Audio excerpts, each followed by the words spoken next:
Good morning, everybody. Today is the last day of March. It is the 31st. You can see that right here. So if we go up in our calendar, we can see the Tuesday.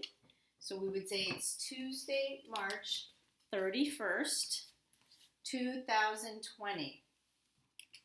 Okay. So let's go ahead and do that. Let's start with Tuesday. Here we go. Tuesday, March 31st, 2020. So tomorrow it's going to be April. Oh my goodness. So if we were to write this out, whoopsie, I forgot to change our date, guys.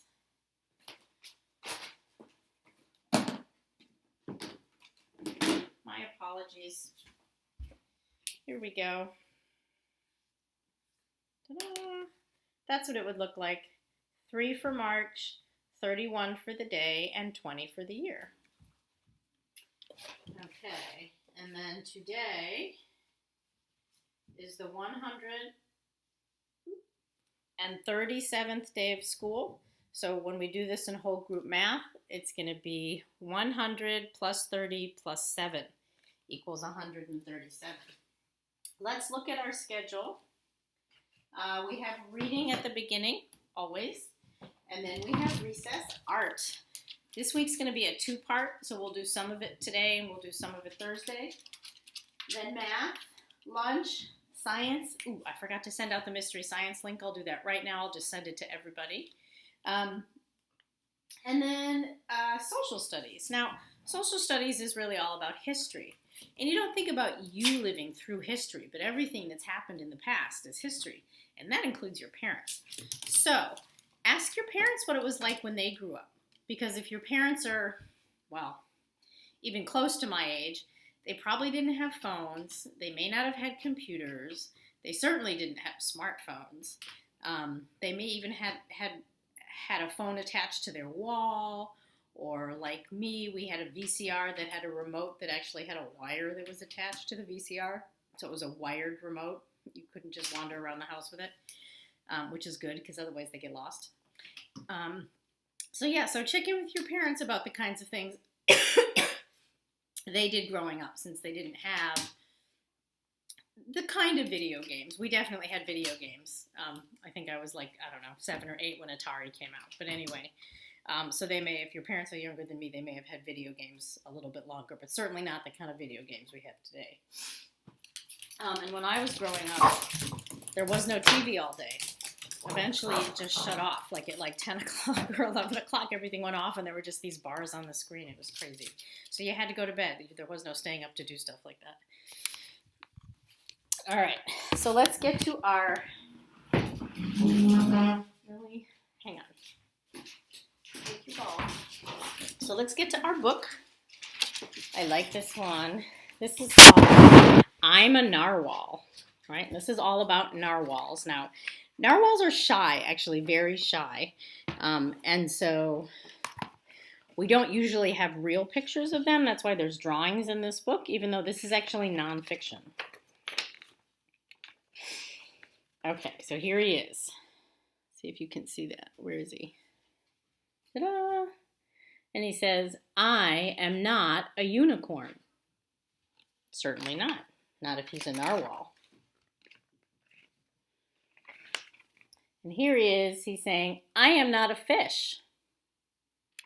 Not a fish.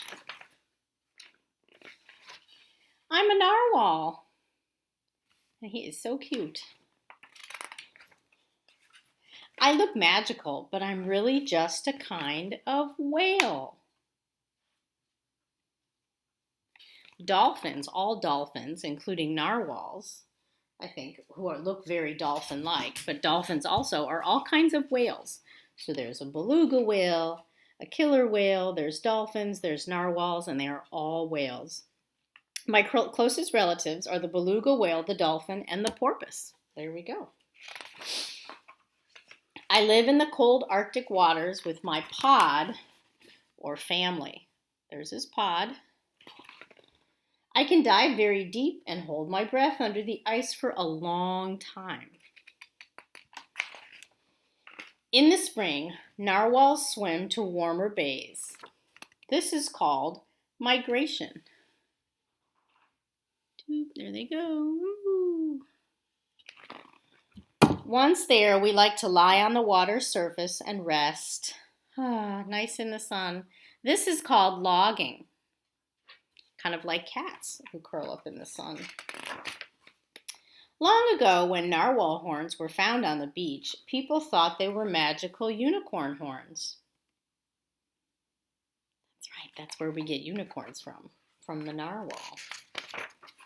My horn is actually a big front tooth or tusk. It grows in a spiral right through my upper lip. Kind of sounds uncomfortable. It helps me taste the salt in the water and find the right places to hunt. Oh, it's almost like his tongue. Boy narwhals are usually the ones with tusks, but some girls have them too, right? Equal opportunity. Because I'm a narwhal, I can stun. That means if you stun something, you can make it stop and freeze. I can stun a tasty codfish or squid with my tusk, then suck the meal into my mouth. All right, so it's also used for hunting. Looks like they're all hunting together. I communicate with clicking and knocking sounds. Humans don't know what I'm saying, but my friends and family do. So if you can go on the internet and just type in whale sounds and you'll hear it and it's like, and like all these little clicks and things. It's cool how they communicate. I may not be a unicorn, but I am magical in my own way. Because I'm a narwhal. They are pretty cool. All right, so this was nonfiction. No beginning, middle, or end.